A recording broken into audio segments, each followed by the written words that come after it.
약속드린 대로 오후에는 제가 요즘 무엇을 하며 살고 있는지 말씀드리겠습니다. 제가 처음 이제 교회 사임을 하고 부산으로 내려갈 때는 좀 기대하는 바가 있었습니다. 뭐냐면 제가 떠밀리듯이 나간 게 아니라 하나님 말씀에 순종하고 제가 기도하고 응답받고 그만뒀단 말이죠. 그리고는 순전 제 생각입니다만 좀 폼나게 그만하겠습니다. 그러고는 촥 이렇게 퇴장하듯이 사라졌단 말이에요. 부산으로 이제 그러고 탁 내려갔을 때 제 속에 하나님이 또 어떤 길을 곧 열어주실 거다. 네, 그런 기대가 있었습니다. 다른 사람들은 몰라도 제가 하나님의 확실한 응답을 받고 하나님의 종으로서 고민하거나 망설이거나 하지 않고 이건 이렇게 순종해야지. 지금 당장은 어떻게 될지 모르지만 일단 그만두라는 말씀도 순종하는 거다. 담임 목사 하라는 말씀도 순종하는 거고 그만두라는 것도 순종하는 거야. 이게 하나님의 종의 삶이야.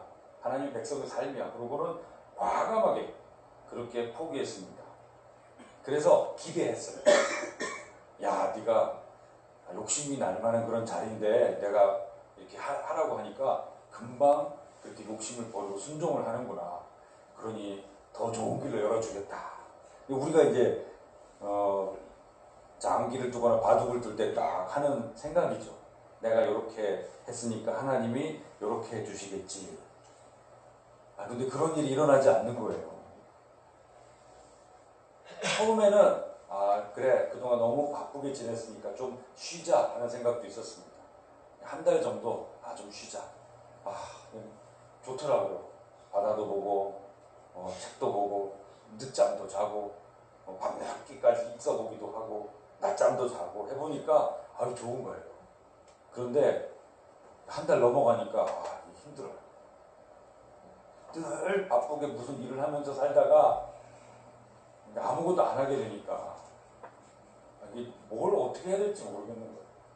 그냥 마음이 혼란스럽고 너무 힘들었습니다.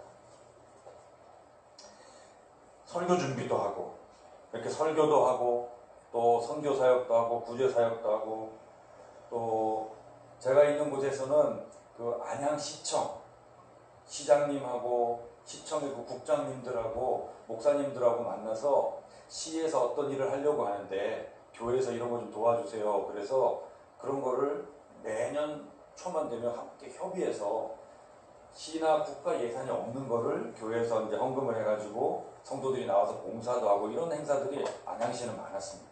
그러니까 그런 모임들이 계속 있었어요. 그런데 아무 일이 없는 거예요. 또 주일만 되면 고민이 생겼습니다. 어느 교회를 갈 것인가.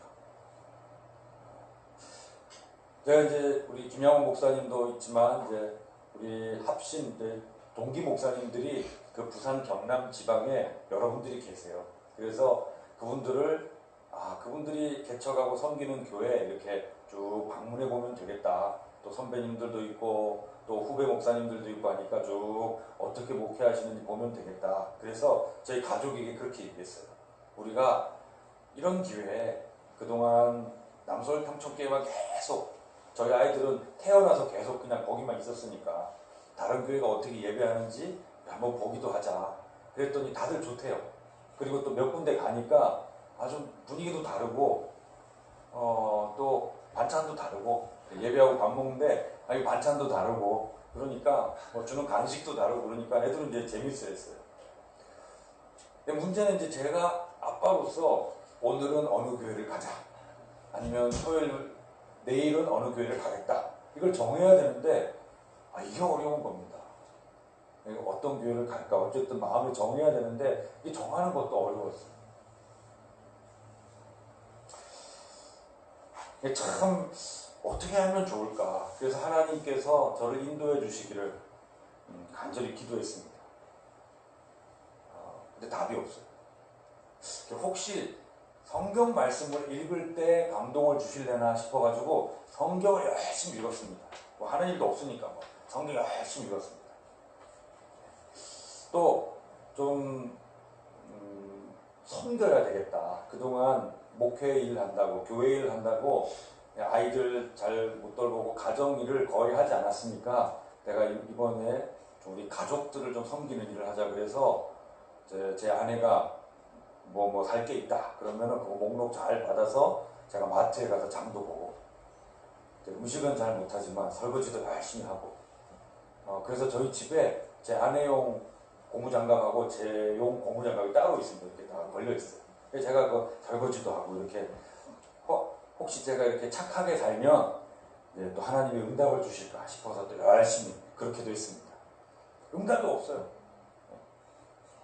그러니까 기도를 해도 응답이 없고, 착하게 살아도 응답이 없고, 뭐 꿈도 안 꿔지고, 성경을 읽어도 답이 없고. 그런데 오전에도 말씀드렸듯이 이제 교회에서 제가 그만 이제 사임을 하니까 퇴직금을 이제 좀 주셨습니다.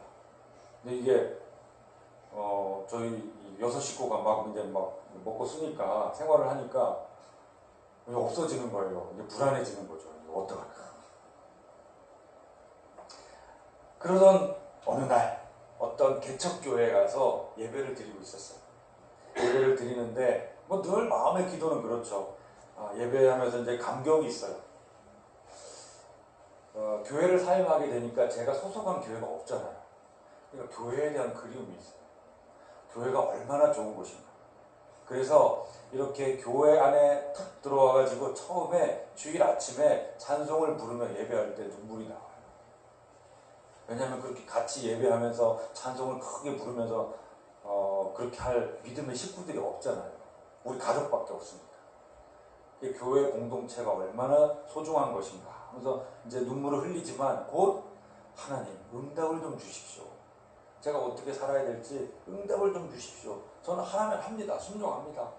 뭐라도 좀 얘기 좀 해주십시오. 그렇게 기도하는 마음인데, 그때 찬송을 불렀습니다. 한 찬송이 뭐냐면, 이제 교회 성도들이 다 같이 찬송을 부르는 거예요. 그게 뭐냐면 내 마음에 주를 향한 사랑이 하는 그 찬송이었어요. 그 찬송을 성도들이 다 일어나서 이제 부르는 거예요. 그걸 부르고 있는데 한 생각이 제 머리를 탁 스치는 겁니다. 혹시 내가 이렇게 부산에 내려왔는데, 제가 18년 동안 초등학교 5학년 때부터 대학원 졸업할 때까지, 대학원 마칠 때까지 그 성장기를 부산에서 보냈다고 말씀드렸잖아요. 근데 그렇게 지내면서 사귀었던 친구들이 있을 거 아니겠습니까? 근데 그 친구들이 하나같이 안 믿어요. 정말 한 명도 없어요. 좀 신기한 일이죠. 이제 제가 오랜만에 이제 부산에 내려와서 이제 제 친구들을 만났습니다. 제가 이제 그만뒀다고 하니까 친구들이 이제 보자 그래가지고 이제 친구들을 만나는데, 이 친구들이 담배 피고 술 마시고 막 이런 거예요. 같이 밥 먹는데 이제 잠깐 나갔다 올게. 그러고 나갔다 오면 담배 냄새가 푹 나고 이제 이러니까 저희 애들이 너무 놀라는 거예요. 그동안 아빠가 만났던 친구나 이제 사람들은 대부분 목사님, 선교사님, 뭐 장로님, 집사님 이런 분들이었는데, 점잖게 그랬는데 하나님 얘기하고 교회 얘기하고 뭐 은혜, 감사 이런 얘기하는 사람들이었는데, 아빠 친구라고 하는데 어디 갔다 오면 담배 냄새 나지 막 그러니까 입에서는 하나님은 뭐 하나님 하자도 안 나오지. 우리 애들이 너무 놀란 거예요. 그래서 또 친구가 한 번 또 담배 피러 나갔는데 제 막내딸이 저보고 그런 거예요. 아빠, 저 사람 아빠 친구 맞아요? 아빠 친구같이 여겨지지 않는 거예요. 너무 달라. 제 친구들이 그런 사람도 있었습니다. 문득 제 머릿속에 그 찬송을 부르는데 이런 생각이 지나가는 거예요. 혹시 그래, 이렇게 내가 지금 아무것도 하지 않고 있을 동안에 이 친구들한테 전도를 하라고 하시는 건가? 그런 생각이 들었어요. 제가 여기서 이제 학교 다니면서 친구들하고 그럴 때 그 친구들한테 전도를 했습니다. 근데 이제 친구가 야, 교회 가자. 그러니까 한 번, 두 번 따라가 줬어요. 그런데 집안도 다 그렇고, 그러니까 그냥 저 따라 몇 번 교회는 왔지만 이제 신앙은 없는 거예요. 그러니까 제가 어떻겠습니까? 이 친구들을 두고 여기 이제 경기도 안양에 와서 20년간 목회를 했습니다. 이제 부목사로 5년, 그리고 이제 담임 목사로 14년 이렇게 하는 동안에 이 친구들이 늘 마음에 걸리는 거예요. 그래서 기도했어요. 교회에서 뭐 교회 중요한 일도 있었죠. 이런저런 일들, 또 하나님의 선교 사역, 또 교회에서 돕고 있는 뭐 여러 이제 어려운 형편에 있는 분들, 교인 중에도 뭐 어렵고 또 힘들고 이제 병에 걸린 분들 위해서 늘 기도하던 그 마지막에는 꼭 우리 친구를 위해서 기도했습니다. 하나님 누구. 근데 아무리 생각해봐도 이 친구들한테 전도할 사람이 없어요. 왜냐하면 주변에 다 안 믿으니까. 저 혼자 있었어요. 믿는 사람이. 저 혼자 있었는데 아무도 안 믿으니까 전도할 사람이 없어요. 그래서 제가 뭐라고 기도했냐면, 하나님, 주변에 아무도 없습니다. 그러니까 하나님이 꿈속에 나타나셔서 이놈! 너 교회 안 가면 큰일 난다. 그러니까 하나님의 살아계심을 그렇게 해야만 얘가 믿을 애들이지, 친구들이지, 그렇지 않으면 안 믿습니다. 왜냐면 나라도 다 똑똑해요. 나이도 들어가지고 이제 사회적으로 안정되고 그래가지고 말을 안 듣는 거예요. 제가 그동안에 뭐 휴가가 있어서 가끔 어쩌다가 몇 년 만에 이렇게 친구들 만나서, 야, 교회도 다니고 그래야 되지. 너 그렇게만 살 수 없다. 예수님 믿어라. 이런 얘기하면, 에이, 그런 얘기 하지 마라. 친구야, 그런 얘기 하지 마라. 분위기 안 좋다. 그러니까 뭐 어떻게 사느냐 이런 얘기는 좋은데, 교회 얘기 하지 말라는 거예요. 그냥, 하지 마라. 그 친구가 하지 말라 그러니까 분위기 싸해지니까. 요즘 유행하는 말 아시죠? 갑분싸. 예? 갑자기 분위기 싸해진다. 갑분싸예요. 그러니까 교회 얘기만 하고 이 복음 얘기, 예수님 얘기만 하면 갑분싸가 되니까 제가 뭐라고 할 수가 없어요. 그냥 못하는 거죠. 그리고 또 기도할 뿐입니다. 근데 기도하는데 너무 마음이 아픈 거예요. 나는 목사예요. 나는 천국 갈 거예요. 천국 가서 우리 주님과 우리 성도들과 우리 등등교회 성도들도 같이 천국에서 참 기쁘고 즐겁게 영원히 살겠죠. 그런데 제 친구는 어디 가요? 지옥 갑니다. 제가 천국에서 이야 즐겁다만 할 수 있을까요? 마음이 아픈 거예요. 그래서 종종 그냥 눈물을 흘리면서 기도했습니다. 가슴이 아파요. 친구들하고 이렇게 잘 살다가 이게 떨어지는 것도 사실 마음이 아픈데, 이제는 돌이킬 수 없이 영원히 그 좋아하는 친구들하고 떨어져야 된다 생각하니까, 떨어져서 잘 살면 좋은데 잘 사는 게 아니에요. 이게 영원한 지옥불에서 사는 거예요. 너무 마음이 괴로워서 가슴이 아프고 많이 울었습니다. 그래서 혹시 하나님께서 이런 기회를 주시는 건가, 그런 생각을 했습니다. 제가 이제 그 오전에도 말씀드렸듯이 이제 교회를 사임하고 내려오니까 친구들한테서 연락이 왔어요. 좀 보자. 그동안에는 한 번도 그 교회에 대해서 물은 적이 없었어요. 그 친구들이 어떻게 얘기하냐면, 어쩌다 만나면 저보고 그런 거예요. 야, 너 개업한 거 잘 되냐? 그러니까 개척도 아니고 교회 목회도 아니고 이런 단어 자체를 몰라요. 그냥 조심스럽게 물어요. 야, 너 개업한 거 잘 되냐? 그리고 그 친구들은 어떻게 생각하냐면, 이제 교인들이 헌금을 하면 그거 목사가 다 가져가는 줄 알아요. 그래서 교인들이 헌금을 잘 하냐? 이제 물어요. 그리고 그거 네가 다 갖는 거냐? 그거 아니다. 그거 다 예산이 있고 재정 계획이 있고 그것도 관리하는 그런 게 있다. 뭐 얘기를 해줘도 그때뿐이에요. 또 만나면 개업한 거 잘 되냐? 안 물어요 이렇게. 근데 제가 어쨌든 그걸 그만두고 내려왔다고 하니까 궁금하잖아요. 이제 뭐 어떻게 할 건지.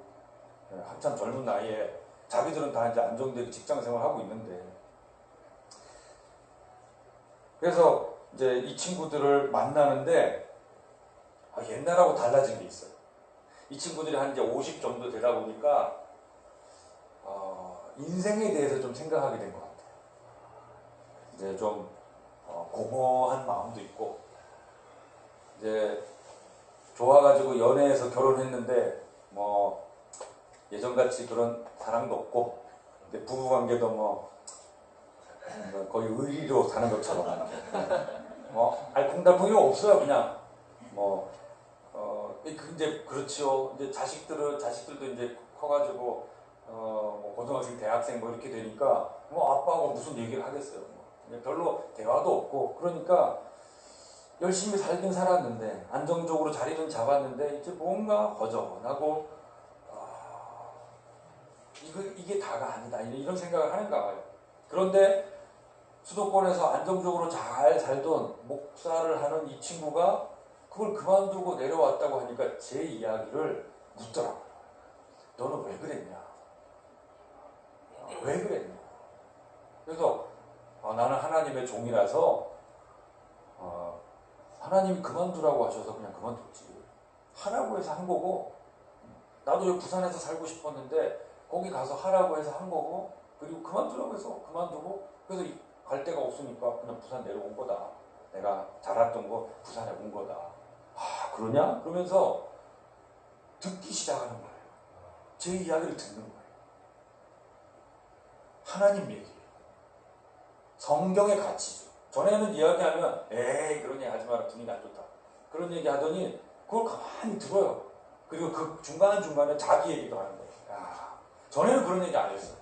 그냥 먹고 잘 살고 뭐 행복하게 사는 것처럼 얘기하는데 이제는 이제 부부관계도 이런 문제가 있고 자식들이 이렇게 속을 썩이고 앞으로 뭐 사는 게 왜 이러니 뭐 이제 그런 얘기도 하는데 뭐 제 입에는 무슨 얘기 나오겠습니까? 그 성경에 이런 얘기가 있는데 말이지 성경에 이런 말씀이 있는데 말이지 쭉 얘기하면 가만히 들어요. 30분, 1시간이 아니에요. 3시간, 4시간씩 그냥 듣고 앉아있어요.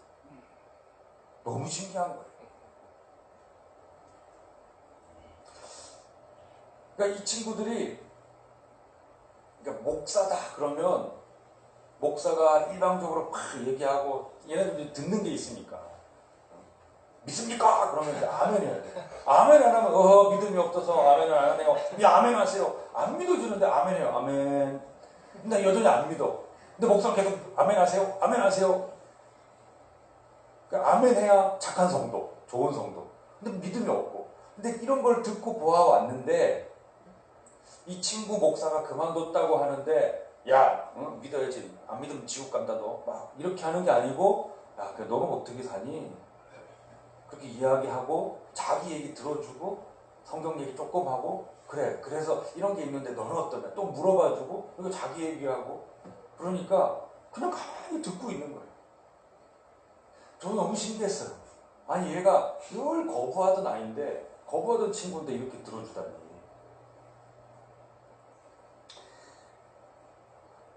이 친구도 보니까 인생은 무엇이고 도대체 나는 누굴까? 나는 어떤 존재일까? 진정한 인생의 의미는 뭘까? 그런 이 인생으로서 본질적인 질문을 하게 되는 거예요. 그럼 인생이 이 본질적인 질문에 도달하면 당연히 종교를 생각합니다. 어떤 종교에 귀의를 할까? 어떤 종교에서 정말 내게 깨달음을 좀 얻을 수 있을까? 이 답을 찾을 수 있을까? 뭐 하나님을 믿고 뭐 부처님을 믿고 이게 아니라 그냥 그 답에 대해서 갈증이 생기는 거죠.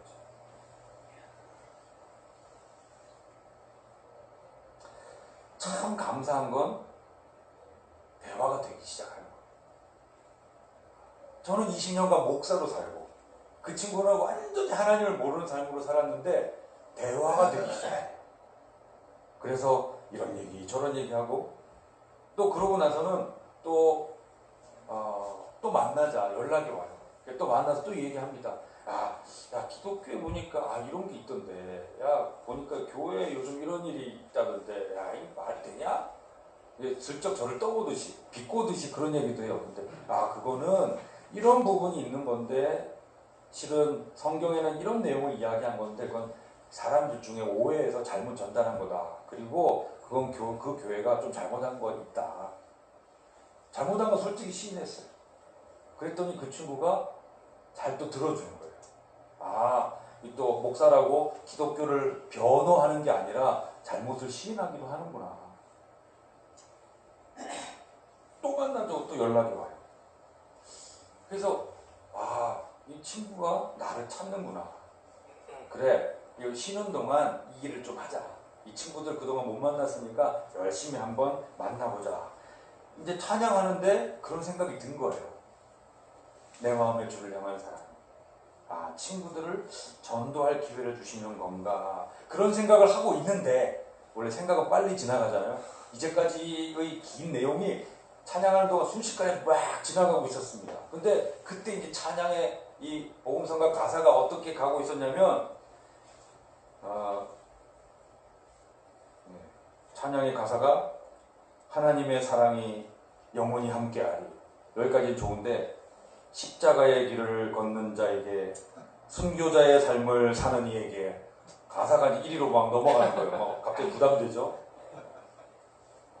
아니, 친구들을 만나고 기독교 같이 전하고 복음을 전하고 하는 일은 참 좋은데, 내가 목회 쉬는 동안 잠깐 여유 있을 때 요 쉬는 동안만 잠깐만 하면 좋겠는데, 갑자기 가사가 귀에 들어오잖아요. 십자가의 길을 걷는 자에게, 순교자의 삶을 사는 이에게, 이렇게 하니까 갑자기 막 부담이 돼요. 아니, 그러면은 이게 내가 쉬는 동안 친구들 이렇게 기분 좋게 만나면서 잠깐 복음 전하고 이게 아니라, 내가 정말 목회하듯이 생명을 전하듯이 전도하듯이 귀하게 이 영혼을 여기면서 기도하면서 간절한 마음으로 십자가를 지듯이 순교자의 삶을 살듯이 그렇게 해야 되는 건가 하는 생각이 들어서, 뭐가 아멘이 내가 힘들다니까. 내 마음이 힘들어진다니까. 그런 부담이 막 오는 거예요. 아니, 분위기가 이러면 안 되는데, 나는 쉬는 동안 잠깐 친구들 만나는 건데, 이게 내가 가야 될 십자가의 길이라고? 순교자의 삶이라고? 부담이 돼요. 부담이 돼서 제 마음속에 이제 거부하고 싶은 마음이 생기는 거죠. 십자가의 길을 누가 좋아합니까? 목사라도 싫어요. 순교자의 삶은 겁나요. 우리 초중고대 그 애들 보셨죠? 애들도 있는데. 근데 마음에 하나님께서 이렇게 말씀하시는 것 같았어요. 네가 20년간 기도해왔던 일 아니냐. 네가 사랑하고 눈물로 기도했던 그 친구들 아니냐. 근데 그 친구들한테 복음 전하는 일 누가 하냐. 그 친구들을 알고 그 친구들을 사랑하고 그 친구들을 위해서 1, 2년도 아니고 20년간을 기도한 네가 해야지. 그리고 네가 해야 제일 좋지 않겠냐? 그럼 마음의 음성이 들려오는 거예요. 저는 근데 아멘한 분위기는 아니었습니다. 너무 힘들었어요. 이러면 이거는, 아니 하나님, 저는 지금 좋은 자리 버리고 순종한다고 여기 왔는데, 그러면 십자가의 길 순교자의 삶을 살면서 이게 그럼 저는 어떻게 먹고 살아요? 그 이제 드는 거죠. 친구들 만나면 저 친구가 밥을 사면 나는 차를 사고, 내가 영화 보여주면 저 친구가 이제 밥 한번 사고, 뭐 이렇게 하는 게 친구 관계잖아요. 그럼 우리 가족을 어떻게 먹고 살아? 그 걱정이 되는데, 아멘이 나오세요. 지금 엄청 부담이 되는데. 제가 이제 제 속에서 이런 고민을 하는데, 또 찬양의 가사는 어디로 갔느냐? 조롱하는 소리와 세상 유혹 속에도 주의 순결한 신부가 되리라. 아멘. 내 생명 주님께 드리기. 제가 그랬잖아요. 전 하나님의 응답을 받았습니다. 아멘. 전 하나님의 응답 받고 저는 순종합니다. 이 목사가 가호가 있는데 순종하는 겁니다. 그러고 탁 버리고 딱 멋있게 나왔는데 계속 놀고 있어. 뭐 하는 일이 없어.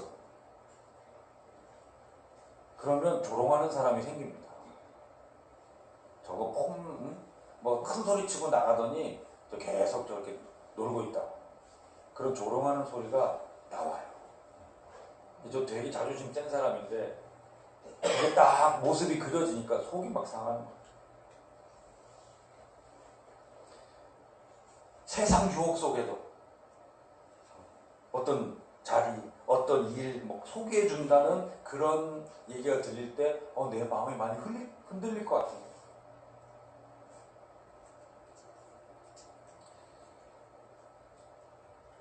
근데 제 마음속에 내가 왜 목사가 됐는가를 생각하게 됐어요. 김영호 목사님께서 잠깐 말씀해 주셨지만 저도 인간적인 욕심이 아주 많았던 사람입니다. 법대를 갖고 검사하고 싶었고 권력을 잡고 싶고 나중에는 정치를 하고 싶었어요. 검사로 끝나는 게 아니고 정치를 하고 싶었어요. 그런 제 속에 여러 가지 생각을 가지고 있는 참 인간적으로도 세상적으로 욕심이 많은 사람이었습니다.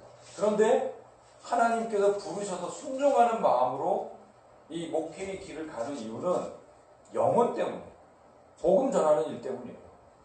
가만히 생각해 보니까 목사라는, 다윗 목사라는 그 직함, 명함, 그 자리만 없을 뿐이지 지금 제가 복음을 전하고 있더라고요.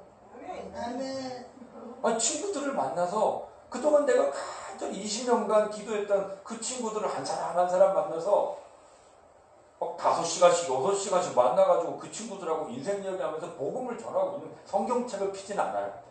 부담스러우니까. 성경은 펼치진 않지만, 성경을 들고 나가지도 않지만 그 친구들하고 성경에 말이지 이런 말씀이 있는데 말이지, 그동안 20년 동안 목회를 했으니까 성경은 많아요. 아는 게 많아가지고 성경을 안 펴도 성경 얘기 얼마든지 할 수 있어요. 근데 그 친구들, 야 잠깐만 있어봐라, 그 성경에 어떤 말씀이 있는 것 같은데 잠깐만 있어, 성경 찾아볼게, 이러면 그 친구들이 재미없을 거예요. 근데 그냥 제 입에서 이런 얘기들이 나와요.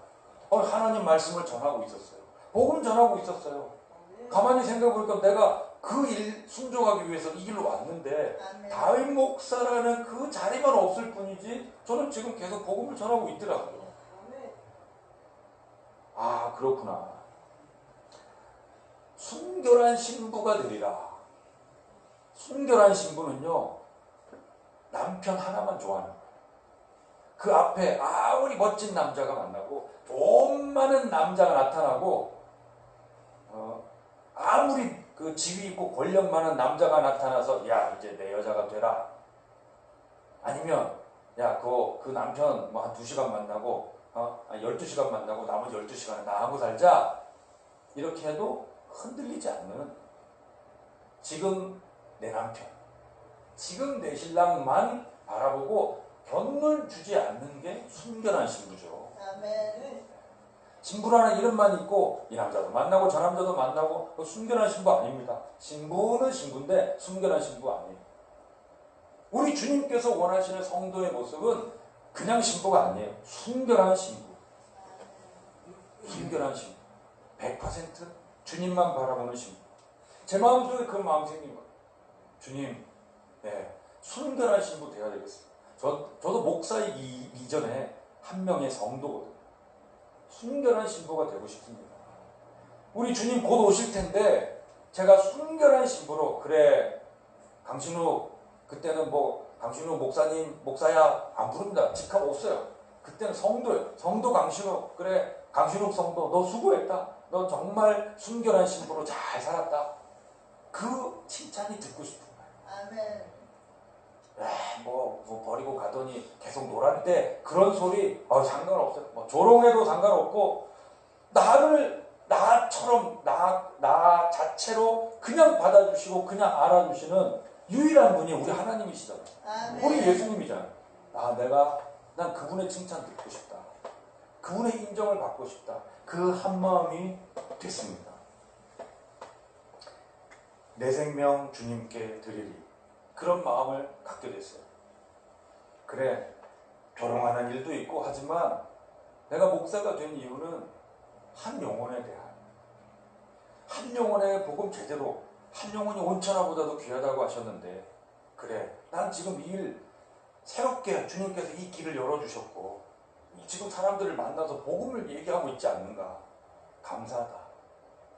그것도 내 사랑하는 친구들을 만날 수 있게 되다니 감사하다.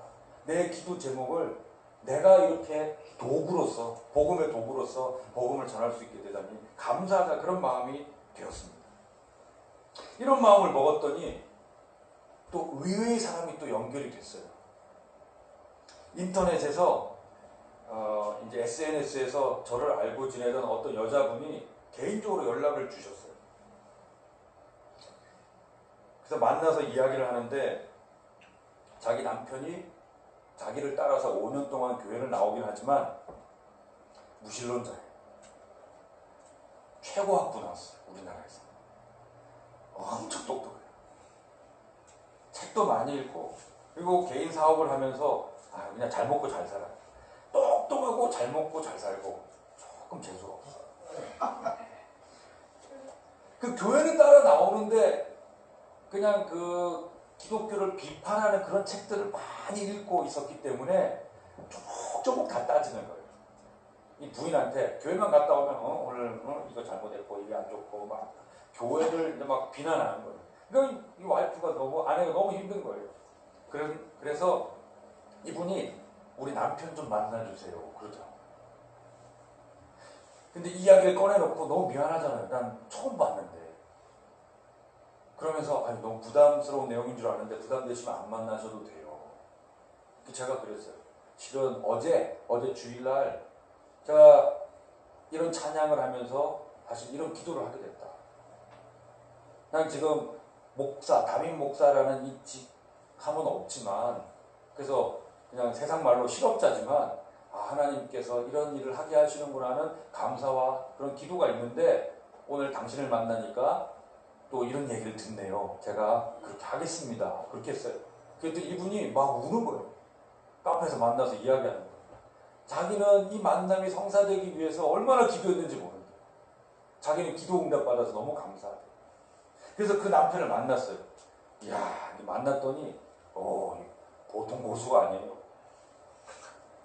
그냥 이게 진단 질문 같은 거예요. 툭툭 몇 가지 던지면서 보니까 성경에 이런 내용이 있던데 그 목사님 어떻게 생각하십니까? 이런 식으로 이제 툭툭 얘기하는데 이게 아주 애매한 구절들이에요. 답하기 곤란한.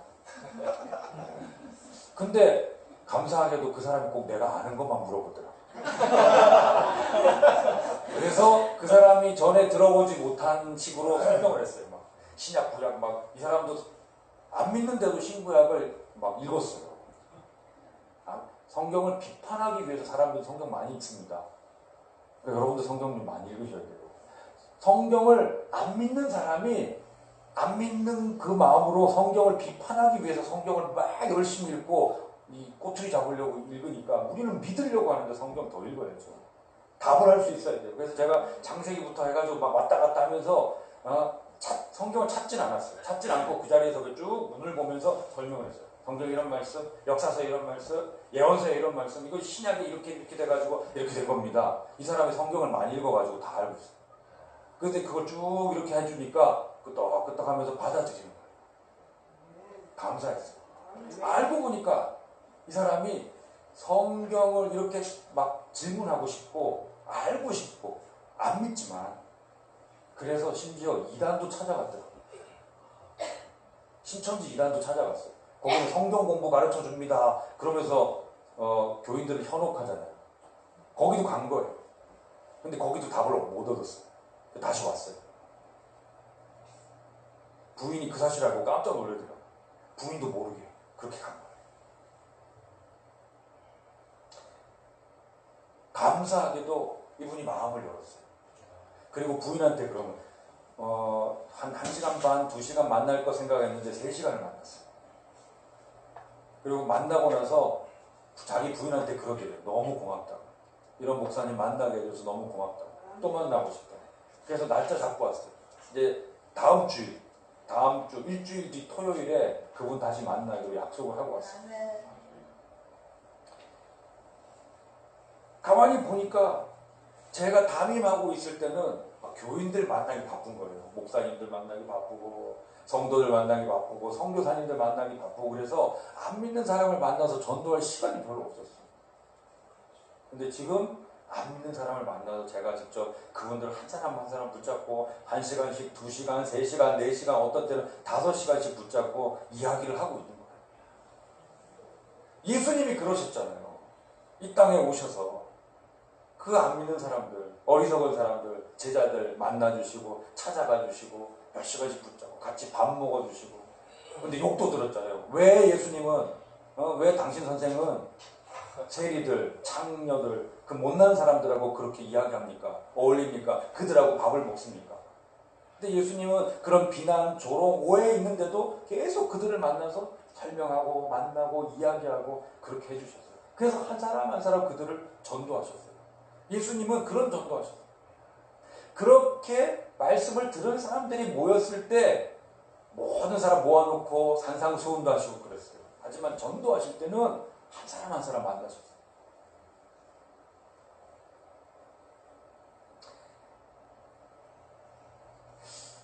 교인들 중에는요, 여러 성향을 가진 사람들이 있는데, 어떤 사람들은 하나님이 이스라엘 백성을 위해서 홍해를 가르셨습니다. 믿습니까? 그러면 아멘 하시는 분들이 있어요. 하나님 하셨다니까 성경에 있다니까 아멘 하는데, 어떤 사람은 바다가 갈라져. 예수님은 믿어요. 예수님의 그 사랑은 좀 알겠어요. 그런데 바다가 갈라져? 그건 아닌데, 예수님을 믿지만 그건 아니지. 그런 생각을 하시는 분들이 있어요. 근데 다 아멘 하니까 따라서 똑같이 아멘 하지만 그래도 영 이해가 안 된다, 의문은 남는 분들이 있어요. 그러니까 교인들 중에도 감성적인 사람이 있고 교인들 중에도 이성적이고 논리적인 사람이 있는 거예요. 근데 목사 입장에서 보면, 자, 하나님이 홍해를 가르쳤습니다. 믿습니까? 그러면 아멘 하는 성도가 이뻐 보여요. 그죠? 아멘 하면은 이뻐 보여요. 근데 아멘 안 하고 이러고 있는 사람은 뭐야 이거? 목사가 얘기하는데 안 믿어? 뭐 하는 거야 지금? 그 이제 요주의 인물 이름 적어놔야 돼. 이 믿음이 안 좋네. 이렇게 되는 거야. 근데 이건 스타일의 차이예요. 우리 아이들도 그렇잖아요. 어떤 아이들은 엄마 아빠가 말하면 이따 까야 된다. 맛있는 거 이제 밥 먹었으니까 이제 이 닦고 자자. 그럼 네 그러고 이 딱 열심히 닦는 애들 있어요. 근데 어떤 애들은 이 왜 닦아야 돼요? 지금 맛있는 거 먹고 지금 입안에 맛있는 이 여운이 남아있는데 여운을 없애고 치약 얼마나 매워요. 그거 왜 그래야 되냐고. 자는 동안 계속 이렇게 하면은 얼마나 은혜롭고 좋은데 왜 닦아야 되나요? 순종했는데 별로 좋지 않아. 순종했는데 달콤해야 되는데 씁쓸하게 막 매운 치약 맛 먹고 자야 되니까. 그러면 이게 말이지 안 보이는데 병균이 있어가지고 이빨이 썩고 막 이런 설명을 한참 해서 그래 매워도 칫솔질을 하고 자야 되는구나 이렇게 이성적으로 이해를 하는 그런 아이들도 있어요. 교인들 중에 그런 거죠. 그러니까 이런 분들은 기독교가 뭘까? 성경이 정말 말하려는 내용이 뭘까? 궁금해요. 근데 성경을 볼 때 잘 이해가 안 돼요. 이게 이어지지도 않아요. 그래서 질문을 하려고 하면 아멘 해야지 엉뚱한 질문한다고. 원천 봉쇄. 그러면 마음에 궁금증은 있는데 계속 아멘만 거짓으로 해야 되니까 마음이 너무 힘든 거죠. 그래서 그런 분들이 교회를 나오지 못해요. 그런 분들이 있는 거예요. 근데 지금 제가 만나고 있는 사람들은 다 그런 사람들. 아멘 안 하는 사람들. 좀 못됐진 않아요. 못됐진 않은데 좋은데, 그러니까 그렇게 해야만 납득이 되는 사람들. 세상에는 그런 사람들도 있어요. 그래서 등대교회 성도들이 이렇게 아멘을 잘 하시잖아요. 근데 제 친구들은 하나도 아멘도 안 하고 하나님도 안 믿고 안 믿어지니까. 그래서 오랜 시간 만나고 붙잡고 설명하고 설득하고 이런 얘기도 해주고 저런 얘기도 해줘서 조금씩 가지고 이렇게 가야 되는 사람들이 있더라고요. 근데 가만히 보니까 이 과정이 참 힘든데 제가 좀 그런 스타일이에요. 보니까 저는 법학을 했습니다. 법학에서 가장 중요한 부분은 논리예요. 설득이 돼야 돼요. 자, 검사가 이야기합니다. 이 사람은 이렇게 이런 부분이 있고 이런 부분이 문제가 있고 이런 부분이 문제가 있어서 감옥 가야 됩니다. 그걸 듣는 사람은 판사도 그렇고 듣는 사람도 그렇고 범죄한 사람도 그렇고 그러네 저 감옥 가야 되겠네 이렇게 설득을 하는 사람이에요. 변호사는 아닙니다. 그래도 이 사람이 이런 사정이 있고 이런 사정이 있고 그런 사정이 있으니까 그런 거니까 조금 봐주세요. 이것도 설득하는 사람이에요. 논리적으로. 판사는 이 얘기도 맞는 것 같고 저 얘기도 맞는 것 같은데 그래도 이런 부분이 있으니까 이렇게 해야지.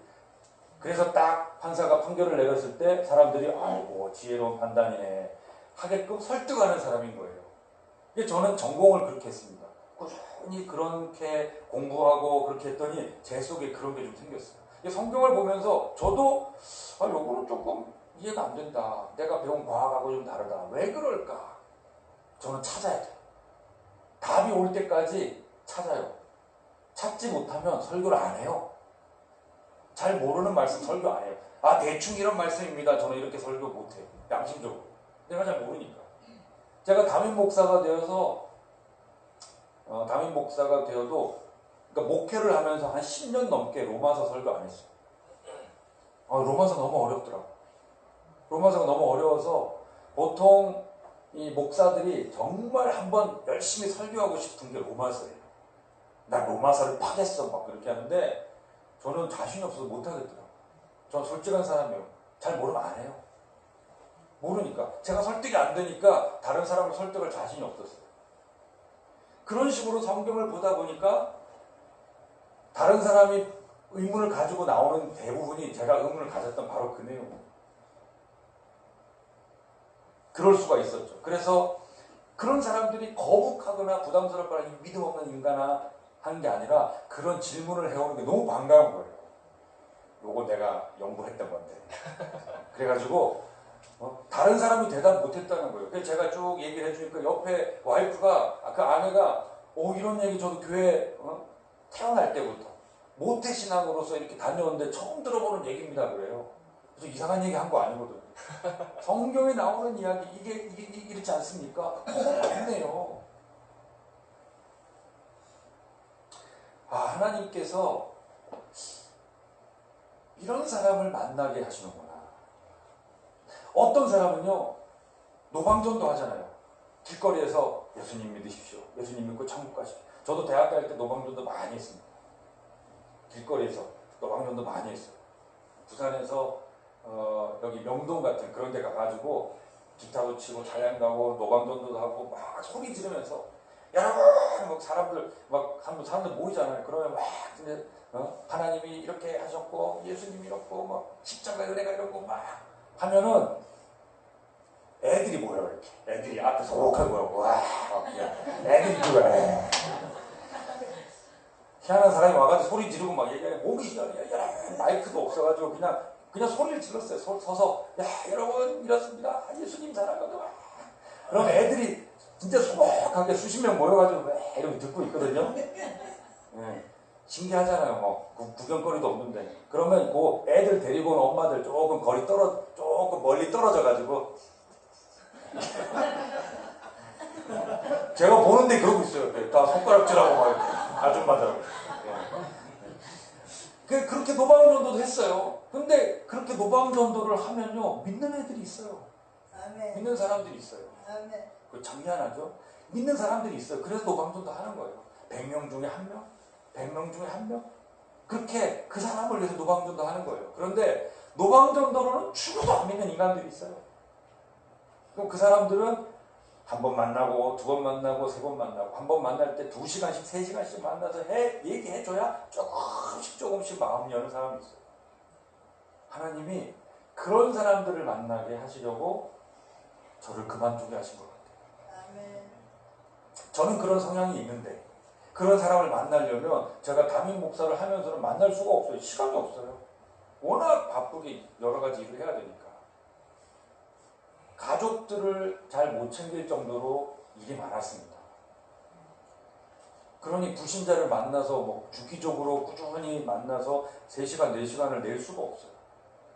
근데 담임 목사직을 딱 내려놓고 나니까 복음을 위해서, 복음을 전하기 위해서 한 사람을 3시간씩, 4시간씩 만나는 거예요. 하나님이 이 일을 위해서 그만두게 하셨구나. 여전히 실업자죠. 네. 어디 가서 이제 요즘 뭐하고 지내세요? 계속 아무 일 없습니다. 아무 일 없는데 우리끼리만 아는 얘기예요. 저는 누군가를 만나서 꾸준히 지금 복음을 전하고 있는 거예요. 말씀을 맺겠습니다. 오늘 우리가 읽은 이 말씀 마지막 때에 일어날 말씀입니다. 다니엘서 마지막 장. 다니엘은 마지막 때 요한계시록과 함께 요한계시록을 공부하면 반드시 같이 공부해야 되는 말씀이 이 다니엘서예요. 이 다니엘서 마지막 장에 이 종말의 때에 일어날 일을 이야기하고 있습니다. 그때는 1절에 있는 대로 큰 환란이 있을 것이고요. 생명책에 이름이 있는 자만 구원을 받을 것입니다. 2절에 땅의 티끌 가운데 자는 자들, 이미 이제 죽은 자들을 가리키는데, 누군가의 주장처럼 엉뚱하게 주장하는 사람들이 있어요. 죽으면 없어지고 끝나는 게 아니라 그 죽었던 사람들이 다 일어날 거라고 했습니다. 심판을 받고 어떤 이들은 영생에, 어떤 이들은 영원한 부끄러움에 처하게 될 겁니다. 그런데 많은 사람들이 심판을 받고 나는 어떻게 될까 조마조마하는 그 순간에 하늘의 빛과 같이 빛날 사람이 있다고 했습니다. 어떤 사람이죠? 있는 대로 사람을 옳은 대로 의의 길로 진리로 돌아오게 한 사람, 마지막 심판의 날에 하늘의 빛과 같이 빛날 것이다. 대부분의 사람들이 나 어떻게 될까? 내가 살아날 수 있을까? 천국 갈 수 있을까? 아니면 그냥 지옥 가는 거야? 조마조마할 그때에 어떤 사람들은 오히려 영광을 받게 된 사람들이 있다는 거예요. 이게 마지막 때 심판의 날에 있을 일이라고 성경은 말합니다. 그런데 이런 일이 언제 일어나는가? 4절 마지막에 보면 이렇습니다. 사람이 빨리 왕래하며 지식이 더하리라. 여러분, 조선시대 서울과 부산에서 서울 과거보러 오려면 시간이 얼마나 걸리는지 아세요? 한 달에 한 달 길. 자, 10월에 과거가 있습니다. 9월에 출발해야 가는 거예요. 그렇게 갔습니다. 뭐 길이 좋은 것도 아니고 길 조금밖에 안. 그런데 지금 어때요? KTX 타면, 비행기 타면 아침에 갔다가 저녁에 돌아옵니다. 아침 먹고 출발해서 서울 와서 다시 저녁 먹을 수 있어요. 요즘은 워낙 많은 사람들이 비행기로 오가죠. 하늘에도 교통 체증이 생기죠. 인터넷이 발달돼서 정보사회라고 합니다. 이제 뭐라고 거짓말 못해요. 인터넷 뒤지면 다 나와요. 사람이 빨리 왕래하며 지식이 더하리라. 지금이 바로 그런 시대입니다. 주님 오실 날이 얼마 남지 않았다는 거죠.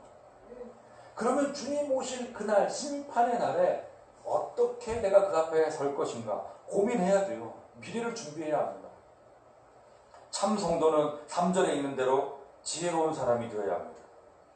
지혜로운 사람을 만나면요, 내 속을 다 알아주는 것 같이 시원해요. 길이 보이는 것 같아요. 근데 이 지혜는 세상살이의 지혜를 말하는 것이 아니라 하나님의 뜻을 알고 하나님의 답답한 속을 시원하게 해주는 사람입니다. 우리 하나님의 마음은 늘 아직도 하나님을 알지 못하는 사람들, 하나님의 잃어버린 자녀들, 잃어버린 양들에게 있습니다. 그러니까 먼저 하나님 아버지를 찾은 우리가 아직도 아버지를 찾지 못한 그들을 위해서 찾으러 나가야 돼요. 그들은 영적으로 생명이 없습니다. 움직이지 못해요. 자기 발로 하나님께 나올 수 없어요. 전적 타락. 그게 바로 전적 타락. 가만히 생각하다가 내가 하나님께 가서 구원을 얻어야 되겠다 이런 생각 못합니다. 누군가는 반드시 가서 복음을 전하고 데리고 와야 돼요. 그렇게 생명이 전달되게 하나님이 정하셨습니다. 먼저 아버지를 찾은 우리가 아버지를 찾지 못하는 그들, 아니 아버지가 있는 줄도 모르는 그들에게 다가가서 아버지가 있습니다. 당신의 영혼의 아버지가 있습니다. 알려줘야 합니다. 지금은 이제 깨닫게 돼서 감사한 마음이 있지만요. 실은 제가 원하지도 않았지만 그냥 순종해서 담임 목사직을 내려놓고 실업자가 됐습니다. 제가 실업자가 되고 보니까 많은 불신자들을 만날 수 있게 됐어요. 제가 복음을 전해야 되는 친구들을 만날 시간이 생겼어요. 여러분들 중에도 원해서 여기 동대문으로 오신 분 없을 겁니다. 여러분들이 젊을 때 아니면 학창시절 보내면서 장래희망 동대문, 내가 동대문에 가서 살아보리, 그렇게 하신 분 없을 거예요. 원치 않는 이런저런 어려움, 세상의 풍파를 겪으면서 여기 오셨을 거예요. 왜 그랬을까? 왜? 우리 하나님은 아버지신데 하나님 좋으신 분인데 하나님의 자녀지만 동대문으로 이렇게 오기까지 여러 가지 그 인생 풍파를 겪을 때 얼마나 마음이 상하고 난감하게 될 거를 뻔히 아시는 분이 왜 우리를 이곳으로 보내셨냔 말이에요.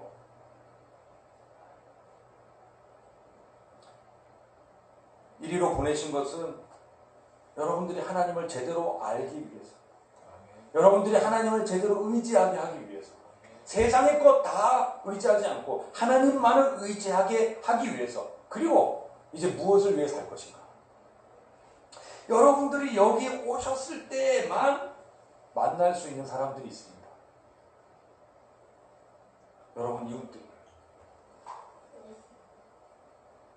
여러분 이웃들, 쪽방촌 분들, 노숙자분들, 아무나 안 만나요. 아무나 만날 수도 없어요. 근데 이게 왜 중요하냐면, 자, 하나님이 우리를 구원하시기 위해서, 하나님이 우리에게 복음을 전하시기 위해서 천국에다가 마이크 대고, 야들아! 복음을 믿어라! 나를 믿어라! 그렇게 하지 않으셨습니다. 어떻게 하셨어요? 예수님이 육신을 입고 이 땅에 오셨어요. 세상으로 오셔서, 사람의 몸으로 오셔서 우리를 만나 주셔서 우리가 예수님을 믿게 됐습니다. 지금도 똑같은 방식이에요. 쪽방촌에 많은 주민들이 있습니다. 그들에게 복음을 전할 수 있는 통로는 쪽방촌 주민들입니다. 옛날에 선교사님들 100년 전에 우리가 복음 듣기 위해서 미국으로 갔습니까? 영국으로 갔습니까? 아니, 그분들이 왔어요. 조선에 못 살고 병 많고, 여기 양화진에 가면, 합정역 양화진에 가면 있잖아요. 선교사님들이 와가지고 풍토병, 우리나라 와가지고 병에 걸려서 죽은 선교사님들이 얼마나 많은지 몰라요. 근데 왔어요. 계속 오고. 그래서 지금 우리가 이 하나님을 믿고 있는 겁니다. 여러분들이 여기에 살면서 하나님을 믿고 예수님을 믿고 하나님을 의지하면서 여러분들의 삶이 바뀌고 삶의 질이 바뀌는 것도 중요하지만, 무엇을 위해 살 것인가? 무엇을 하며 살 것인가? 내가 이곳에서 또 복음의 증인이 되는구나. 하나님을 믿으면 복을 받는다고 그랬는데, 쪽방촌에 와서 하나님 믿고 복음을 얻었더니 강남에 40평 아파트로 이사를 갔다. 이거는 기복주의예요. 여기에서 복음을 받고 이 복음이 너무 귀해서 내 쪽방촌 이웃에게 복음을 전해요. 제가 남서울 평촌교회는 다음 세대 교육을 아주 중요하게 여깁니다. 그래서 교회 목표 중에 다음 세대가 있어요. 근데 제가 이제 좀 있으면 수능 보잖아요. 다음 달에 수능 보는데, 수능 앞두고 제가 이런 설교합니다. 여러분, 우리가 다 원하기는 우리 자녀들이 다 서울대 가면 좋겠다고. 그런데 다 서울대 가면 저 재수학원에 있는 애들은 누가 전도하냐? 재수학원에 전도하려면 누가 가야 되겠습니까? 재수생. 그렇지, 재수생이 가야죠. 서울대생이 가서 재수학원에 가가지고, 야, 예수님 믿으면 나처럼 된다 그러면 재수 없다 그래요. 니나 잘 믿더라고요. 그래서 재수생들한테 전도를 하려면 우리 자녀들, 믿는 자녀들 중에 누군가는 재수생이 돼야 돼요. 근데 재수하고 싶은 애들이 어디 있어요? 다 대학 가고 싶지. 하지만 하나님은 누군가를 떨어뜨려요. 재수학원을 보내기 위해서, 재수학원의 복음화를 위해서 사명으로 보내는 거예요. 속은 상해가지고 대학도 못 가고 떨어져 속상해 죽고 싶다 막 그러지만, 거기 가서 억지로 가면 꼭 대학 갈 거다 막 그냥 이렇게 하는 게 아니고, 나를 여기 보내셨구나. 여기서 내가 복음을 전할 친구가 있을까? 대학 떨어졌는데 기도하고, 하나님 도와주세요. 우리 친구도 다음에 꼭 대학 붙게 해주세요. 이런 친구를 보면서, 야, 너 어떻게 해? 난 하나님을 믿어. 야, 나도 그 하나님 믿고 싶다. 아니, 드라마가 이렇게 쓰여져야지. 네? 그러면 삼수생한테는 누가 전도해야 되겠습니까? 그렇죠. 누군가는 삼수해야 돼요. 삼수생만 있는 게 아니죠. 사수생도 있고 오수생도 있고 군대 갔다 와서 다시 또 시험 보는 학생도 있습니다. 근데 제가 그랬어요. 누군가는 그 길을 가야 된다. 원치는 않지만, 하지만 하나님은 그 중에 누군가 오수생, 육수생, 칠수생 중에도 복음을 들어야 되는 사람이 있기 때문에 아무도 원치 않지만 그 사람을 구원하기 위해서 그렇게 보낸다고요. 근데 이 인생은 잠깐이에요. 그리고 나중에, 야, 너 재벌 회장님 하느라고 수고했다. 야, 너는 망해가지고 이게 사업도 못해가지고 망해서 동대문에 가서 쪽방촌에 있었냐? 아닙니다. 내가 너를 그 위치에 보내줬는데 너 거기서 뭐 했냐? 너는 그 돈으로 뭐 했냐? 넌 내가 준 건강으로 뭐 했냐? 무엇을 하며 살았느냐? 그거 물으실 거예요. 그리고 단순하게 그것으로 그래 네가 그 자리에서 참 네가 원치 않지만 어려운 자리에 갔지만 복음 전하고 살았구나. 너는 내가 하늘의 빛과 같이 만들어주겠다. 아멘. 이건 믿음이 없으면 안 되는 일입니다. 믿음이 있어야만 하나님을 믿고 다시 오실 재림의 예수님을 믿고 하나님이 반드시 마지막 날에는 심판하고 상과 벌을 주신다 말씀대로 하시는 분이라는 믿음이 있는 자만 할 수 있는 거예요. 아멘. 내가 원치 않지만 누군가에게 복음을 전하기 위해서 이리 보내셨구나. 그래서 등대교회 성도 여러분들은 목사만, 선교사만이 아니라 다 사명의 존재들입니다. 사명자들이에요. 자, 한번 따라합시다. 나는 사명자다. 사명자다. 예, 맞습니다. 사명자예요. 아멘. 하나님이 우리를 그냥 그 자리에 두실 리가 없어요. 아니, 하나님 우리 아버지신데 자기 자식이 고생하며 살기를 바라는 아버지가 어디 있습니까? 이유가 있는 거예요. 얘야, 네 옆집에 걔도 사실은 내 아들이다. 네 옆집에 걔도 사실 내 딸이다. 그 잃어버린 아들, 그 잃어버린 딸을 찾기 위해서 샅샅이 구석구석 찾기 위해서 그 자리로 보내신 거예요. 아멘. 그래서 저도 사명자이고 여러분도 사명자예요. 아멘. 제가 만약에 담임 목사로 있으면서 넓은 아파트에 살면서 이런 얘기하면 저도 좀 미안할 거예요. 근데 저도 이제 실업자라니까요. 저도 지금 대책이 없어요. 하지만 내일 일은 난 몰라요. 하루하루 살아요. 일용할 양식 주시니 먹고 살아요. 아멘. 그러면서 내가 지금 누굴 만나서 난 복음을 전하면서 살겠다. 몇 시간씩 복음 전하면서 살겠다. 조금 그래도 걱정이 될 때도 있지만 그래도 하나님 어떻게 해주시겠지. 오전에 말씀하신 대로 하나님 온전히 의지하면서 내가 먹고 사는 거 하나님이 걱정하신 거고 아멘. 지금 나에게 맡겨주시는 사람, 지금 나와 만나게 해주시는 그 사람에게 열심히 복음 전하자. 아멘. 무엇을 하며 살 것인가? 무엇을 위해 살 것인가? 모든 인생의 질문인데 이 질문 앞에 우리는 확실한 답을 가지고 있어요. 확실한 방향을 가지고 있습니다. 왜? 다시 오시는 예수님을 믿기 때문에. 아멘. 그런 소망이 있어서 저는 지금 당장은 실업자지만 감사하게 살고 있습니다. 아멘. 저는 이 땅에서 빛나는 자리가 아니라 나중에 영원히 빛날 그 자리에 서고 싶습니다. 아멘. 제가 그 자리에 설 거 믿으세요? 아멘. 아니, 그럼요. 여러분들이 안 믿어도 저는 섭니다. 아멘. 그럴까 싶은 분이 여기 있을 거예요. 한 두 분 있겠지만 여러분들 생각과 관계없이 저는 그 자리에 설 거예요. 왜냐하면 지금 제 속에는 그런 마음이 생겼기 때문에 아멘. 저는 그 자리에 설 겁니다. 그때 등대교회 성도 여러분들도 나중에 바로 그 자리에 저와 함께 서게 되시기를. 아멘. 무엇을 위해 살 것인가? 무엇을 하며 살 것인가? 이 땅에 사는 동안 주님께서 주신 그 사명 잘 감당하면서 사는 등대교회 성도 여러분들이 되시기를 주님의 이름으로 축원합니다. 아멘. 자, 이 설교를 듣고 마음에 여러분들에게 주신 감동이 있을 줄로 믿습니다. 지금 우리가 사는 모습, 왜 하나님을 믿는데 이 어려운 일들이 계속 있고 그런가? 네, 그 어려움이 있어야 누구의 마음이 열려요. 우리의 어려운 걸 보면